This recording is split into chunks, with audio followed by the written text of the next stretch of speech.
ऐसी जगह जा रहे हैं जहाँ बच्चों को सिर्फ पढ़ाया नहीं जाता, उन्हें जीना सिखाया जाता है। और यकीन मानिए, यहाँ एक छोटा सा जवाब मेरे दिल को छू गया। क्या था वो? वीडियो को एंड तक जरूर देखना। आज हम आए हैं सेवाश्रम। बेसिकली एक संस्था है जहाँ पे तमाशा कलावंत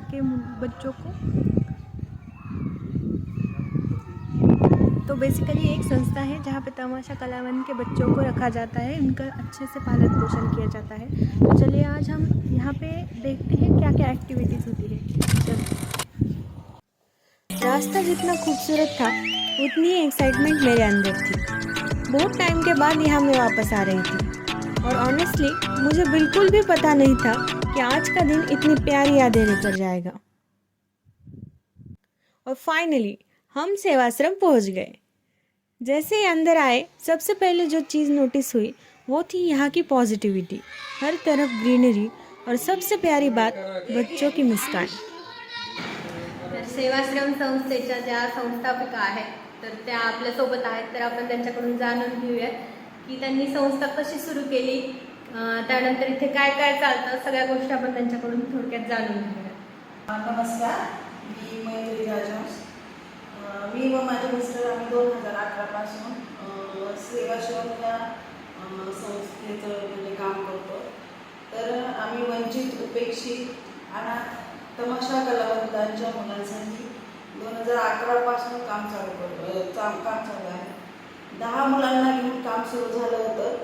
आता सेवाश्रममध्ये 40 मुली व 60 मुलं अशी एकूण 100 मुलं शिकत आहेत। मुलांचे पालन पोषण, शिक्षण, संगोपन आणि पुनर्वसन हे पूर्ण सगळं लोकसहभागातून आमचं हे काम चालतं। मयूरी ताई की बातें सुनकर एक बात समझ आई कि एक अच्छी सोच कितनी सारी जिंदगियां बदल सकती हैं। सबसे पहले गए हम किचन की तरफ और सच बताऊं, मैं ये देखकर बहुत इम्प्रेस हुई। एक आंटी गर्मा गर्म रोटियां बना रही थी और दूसरी आंटी हर बच्चों को प्यार से खाना सर्व कर रही थी। सब कुछ इतना साफ और इतना वेल ऑर्गेनाइज्ड था, देख के बहुत अच्छा लगा। हर बच्चा लाइन में अपनी बारी का वेट कर रहा था। ना कोई धक्का मुक्की, ना कोई शोर, बस डिसिप्लिन और रिस्पेक्ट।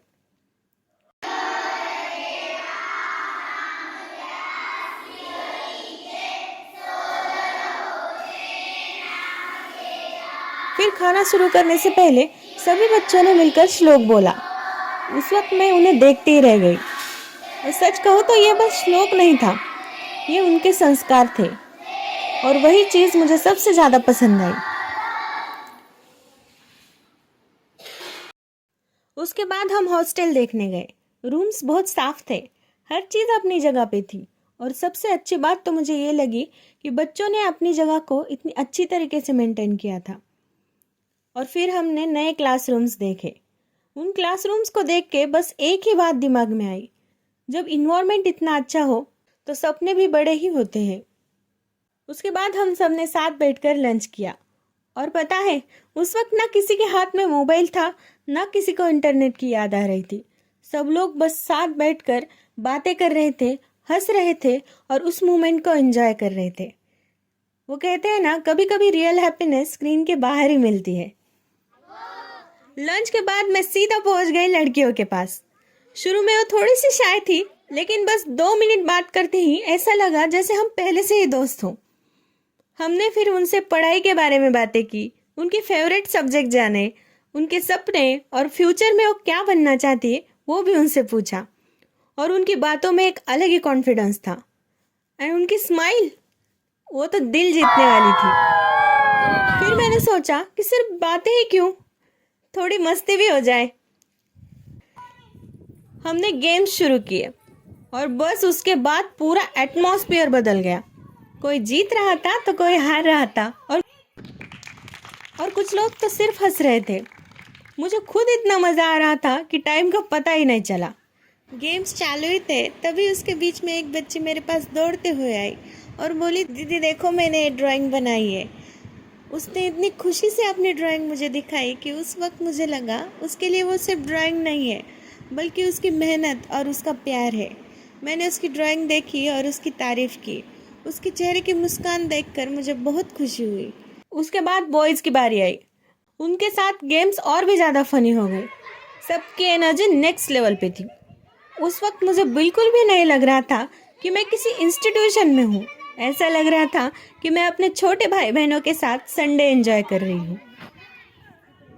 फिर मैंने लड़कियों से पूछा, आपको मेरा यहाँ आना कैसा लगा? और सबने एक साथ बोला, बहुत अच्छा लगा। आवडलं फिर तुम्हाला मैंने सगळे हंसते गेम? हुए पूछा कि मैं फिर कब आऊं? और मग बिना मी परत सोचे कधी सबने येऊ? बोला, कल ही आ जाना। उस एक लाइन ने मेरा दिल जीत लिया। कभी कभी खुशियाँ बहुत महंगी नहीं होती, बस किसी के साथ थोड़ा टाइम स्पेंड करने से भी मिल जाती है। उसके बाद हम गए जहाँ बच्चे टीवी देख रहे थे। हाँ, संडे का मूवी टाइम एंजॉय कर रहे थे। उस दिन संडे था, इसलिए सब बच्चों के चेहरे पे अलग ही एक्साइटमेंट थी। कोई मूवी में इतना खो गया था कि उसे कैमरा का भी ध्यान नहीं था, और कुछ बच्चे हमें देखकर मुस्कुराने लगे। सच कहूँ तो उनकी छोटी सी मुस्कुराहट देखकर दिल खुश हो गया। उसके बाद संस्था की तरफ से हमारे लिए एक छोटा सा वेलकम और थैंक यू प्रोग्राम ऑर्गेनाइज किया गया। और सच कहूँ तो हम सिर्फ उनसे मिलने और उनके साथ थोड़ा सा वक्त बिताने आए थे, लेकिन उन्होंने जिस प्यार से और अपनेपन से हमारा स्वागत किया वो हम कभी नहीं भूल पाएंगे। सबसे प्यारी बात तो ये थी कि बच्चियों ने अपने हाथों से छोटे छोटे बुके तैयार किए थे।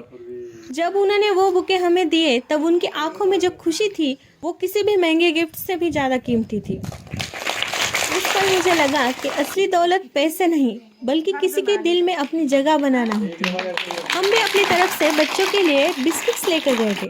शायद वो बहुत छोटी सी चीज़ थी। उसके बाद मेरे पापा ने भी बच्चों से बातें की।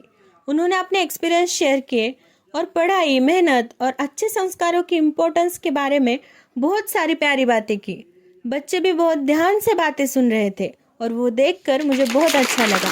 उस दिन मुझे बस एक ही बात समझ आई, कभी कभी हम किसी को देने जाते हैं लेकिन वापस आते वक्त हम ही खुद बहुत कुछ लेकर आते हैं। अगर आपको भी कभी किसी की हेल्प करने का मौका मिले, चाहे वो कितनी भी छोटी क्यों ना हो, ज़रूर कीजिएगा, क्योंकि कभी कभी आपका थोड़ा सा वक्त, थोड़ा सा प्यार और थोड़ा सा साथ किसी के चेहरे पर एक बड़ी सी मुस्कान ला सकता है। अगर आपको आज का ब्लॉग पसंद आया हो तो वीडियो को लाइक करिए, शेयर करिए और मेरे चैनल को सब्सक्राइब करना बिल्कुल मत भूलिए। मिलते हैं नेक्स्ट ब्लॉग में, तब तक के लिए बाय।